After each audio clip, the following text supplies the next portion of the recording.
So as you said in the beginning of part one, that there were a lot of changes in campaigns that took place, and Andrew Jackson is largely responsible for them.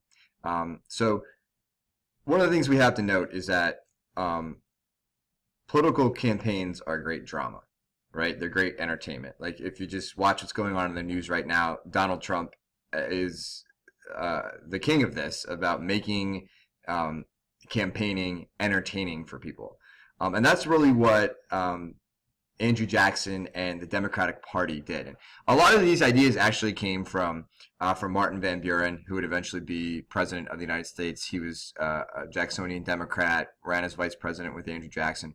He really came up with a lot of these ideas. But campaigning itself was kind of a new thing and really developed into what we know it today during this era. So first of all, there are a lot of new voters out there in the 1820s and 30s. And so because there's a lot of new voters, there's a lot of opportunity to try to attract people to one candidate or another. And with the new two-party system, there was an organization in place to help people get elected.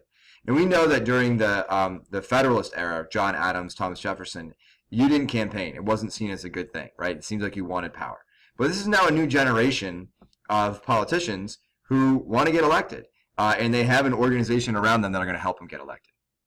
So we look at a list of things here now that Jackson tried to do to attract people to him. The primary thing here is the barbecue. The political barbecue was the foundation for the whole campaign. The Democrats in different counties and states around the country would hold these rallies and these barbecues. They'd have, alcoholic cider, and they'd have beer, and they'd have food, and they'd have, a band. And because especially in the South and in the West, like, Kentucky, Tennessee, Illinois, there wasn't a heck of a lot going on. These things were basically big parties, and people would show up and they'd have a good time, and they'd see their neighbors. And, oh yeah, hey, don't forget, the guy that put this together for you, was Andrew Jackson. And by the way, here are some of his policies, and maybe you should vote for him because, he's a nice guy and put this thing together for you. So the political barbecue, or the rally as we call it now, is kind of the foundation, and still is the foundation for the political campaign. Getting out there, getting in touch with people, getting your supporters to talk to people. And in 1820s, they did that primarily in the frontier. They did it as like a big party. Painting yourself as the common man is also one of those things. Hey, I'm just like you. This is where I grew up. I went to college. This is my job. I relate to you. Trying to talk to people. This was really, really, really big in the 1820s, 30s, and 40s, particularly amongst Andrew Jackson, who was actually born a very common person. He was born in a log cabin in Tennessee. His parents died young. He had to work very hard to get himself into military school and work his way up through the ranks until he became a general and create his own wealth. Andrew Jackson was very proud of his wealth, and he'd show it off anytime he could. But he still believed that he genuinely was the common man at his roots, and he wanted to try to get people to relate to him in that way. The way he did that was through slogans and nicknames. Andrew Jackson called himself Old Hickory because he was from the frontier, and he was tough as a hickory tree. They use slogans. Over here you can see in this little handbill, there's the nickname Old Hickory, and this one says, vote for Andrew Jackson who can fight, not John Quincy Adams who can write. Basically Andrew Jackson was known as a war hero. He was known for dueling.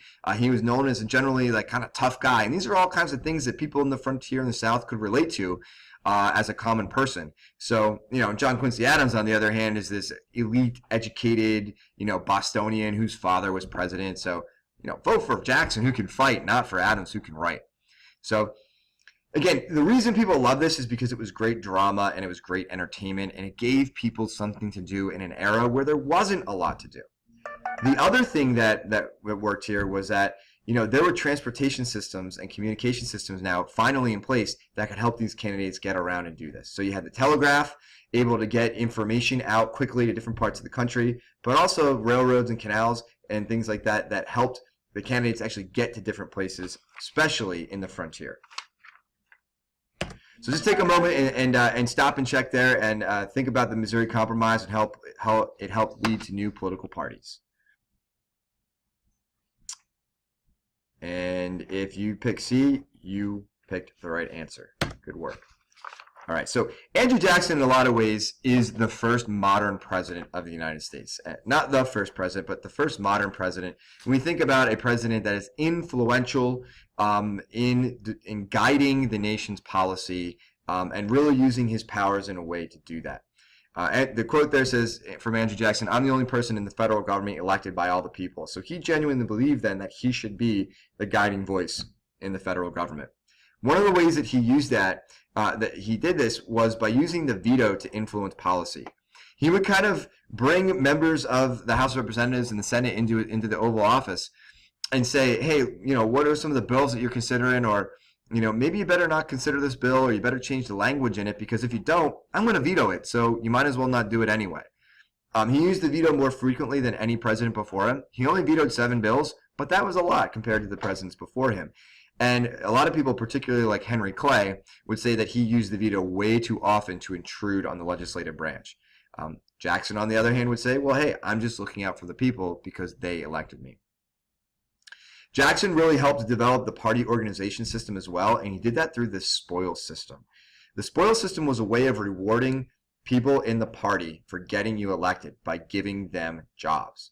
So people are going to have an incentive to want to work to get you elected if they know there's going to be some reward for them in the end as well, other than you just becoming the candidate.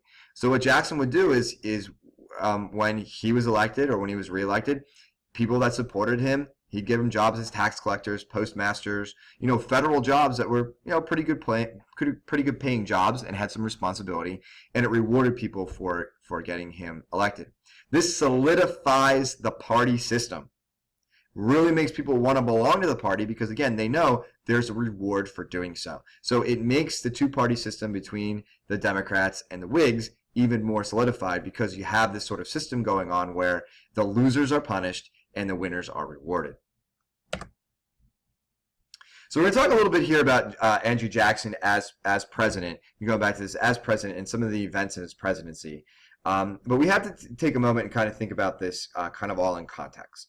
Some of the things I'm going to talk about are going to make, by our standards today in the 21st century, are going to sound like Andrew Jackson was a horrible person. We have to put everything in context of how they looked and what was acceptable at the time and how people thought at the time. Okay, so especially when we start thinking about things like slavery and those things. Obviously, we know by today's standards and by today's moral standards, they are not acceptable. But in the 1830s, right, wrong, indifferent, probably mostly wrong by our standards, but right, wrong, indifferent, they were acceptable in certain parts of society. So we just have to keep that in mind, that some of the things that Jackson will say and do and some of the things we'll look at, kind of keep that in the back of your head. All right, so a couple of issues Andrew Jackson was involved in his presidency and kind of describes him as a president and as a modern president. The nullification crisis was one of them. So we know that Thomas Jefferson and James Madison originally brought up this idea of nullification in the Virginia and Kentucky resolutions. In 1828, though, Whigs in Congress passed a really high tariff that Southerners disagreed with. And in 1832, Congress increased that tariff. South Carolina decided, you know what, we're not going to pay the tariff. We're simply going to nullify it. We're not going to collect the tariff at our ports. So people importing things, if you want to import things for free, do it in South Carolina. Andrew Jackson totally disagreed with this situation. Even though he was a Southerner and he typically had the Southern lens and point of view on things, he also supported the right of the president to enforce law. Congress had made a law. He had signed it into law. He was going to enforce it. In 1833, Congress passed the Force Act, which gave Jackson the opportunity or the ability to use the Army and Navy to collect taxes. And he said that he would send the military down to South Carolina and enforce the law by arresting those people that passed the nullification bill in South Carolina. He even threatened to hang anybody, including his Vice President John C. Calhoun, which had the opposite opinion of it. In 1834, eventually Daniel Webster and Henry Clay are able to develop a compromise that reduces the tariff, but it further divides the regions and the country on this issue of tariffs. It further creates sectional differences between North and South, in this case on tariffs. It solidifies party identity, so you got Whigs and Democrats.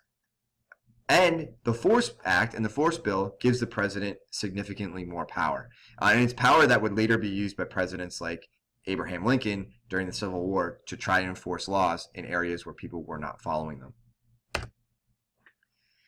Indian removal is a very controversial topic during Jackson's presidency, but Andrew Jackson argued the reason that he removed Native Americans from the South is because the people wanted him to do it. And, you know, I go back to my mom saying, well, if someone told you to jump off a bridge, would you do it? Well, no, but I'm also not the president of the United States. In this case, southern states wanted more farmland, particularly in northeastern Georgia and Mississippi, farmland to grow cotton. Also, farmland in the Northeast. There were farmers in Illinois and Illinois and Indiana and moving into Michigan that wanted more territory to grow things. So Americans went to their congressmen and went to the federal government and said, we want you to remove these Native Americans. At first, states tried to do it themselves. Georgia tried to remove the Native Americans themselves forcefully, but the Cherokee Nation sued in federal court, saying that they had a treaty with the United States that gave them this property here in northeastern Georgia. The Supreme Court agreed with the Cherokee and said that any attempts by Georgia to remove Native Americans from the state would violate the treaty that the federal government had with them. Jackson, on the other hand, said, well, if the state can't do it and it's a federal treaty that is holding us up, then the federal government can remove Native Americans. So he kind of ignores the Supreme Court ruling and decides to remove Native Americans anyway. Again, and his thinking was, A, the people want me to do it, and B, I have the power of the federal government behind me. I'm not a state. So the court case, Worcester versus Georgia, doesn't really apply to me as the federal government or me as the president. So Jackson instructed the Army over a period of time to start removing Native Americans from the South in these purple areas here and from the Northeast in these purple areas here into Indian Territory, which is now present-day Oklahoma. Historians call this event the Trail of Tears because thousands of Cherokees and thousands of Native Americans died on the way to the reservation. It really was a travesty from that point of view. That people had to die simply because there were people that wanted their land and were willing to forcefully take it. But again, when you look at it from the point of view of Andrew Jackson and when you look at it from the point of view of Americans at the time, this wasn't really anything new. People had been taking Native American land since the first colonies had showed up in North America. So this was acceptable behavior during the time period.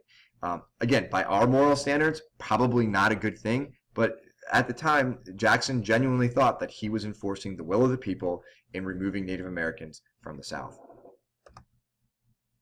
The Mail controversy in 1835 is another example of Andrew Jackson kind of supporting the Southern point of view. In this case, it's a question about slavery. And it kind of shows, again, the dark side of Jacksonian democracy in their support of these sort of situations. In 1835, South Carolina passed resolutions that didn't allow any anti-slavery literature in their state, and they started arresting and seizing mail carriers who were bringing this stuff from northern states that were starting to talk about ending slavery in the South. Jackson came out in support of the Southern position on slavery. He said, yeah, absolutely, you have the right to slavery. We've established that through a variety of laws and compromises in the past 60 years. But he refused to support the state's rights to ban mail. He said that only the federal government has the right to regulate interstate commerce and also regulate mail. Ultimately, the South Carolina resolutions never got taken off the books, but Congress recognized the right of the state to kind of govern itself on the issue of slavery. In 1836, Congress would put a gag rule on themselves, refusing to talk about ending slavery at all in Congress.